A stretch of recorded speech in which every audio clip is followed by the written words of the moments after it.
বন্ধুরা, ভারতে আর থাকতে বললাম না, আজকে আমি বাংলাদেশে চলে যাচ্ছি হিয়ারিংয়ে।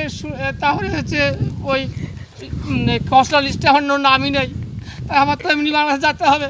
আমি চলে যাই, দেখি যাই। আজকে বাংলাদেশিগুলো বর্ডার পার করে যাবে এখান থেকে শুনেছিলাম। আরে একটা কি মনে হচ্ছে লোক যাচ্ছে এখান থেকে, দেখি ওকে ধরি তো গিয়ে। এই মনে বাংলাদেশিটা। আরে আরে চাচা, আপনি প্রথমে কুল চুরি করলেন, মাছ চুরি, এবার বর্ডার পার হবেন। তোমাকে আর্মির লোকের এবার গুতানি দেবে। আমি এখানে শান্তি নেই, তুমি চাচা আমার ডাকছে যে ভাই বাংলাদেশে চলে আয়। তোমাকে আর্মিতে গুতানি দেবে এরকম করে সব চলে আসে একবারে। আরে আরে আরে কি ধর একে ধর, আর পুলিশ ধর, গুলি মেরে উড়িয়ে দে।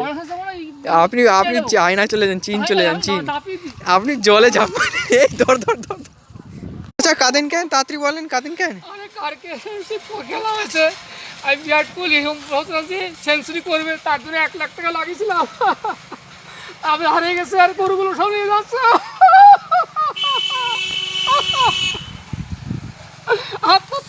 এই ধর ধর ধর ধর।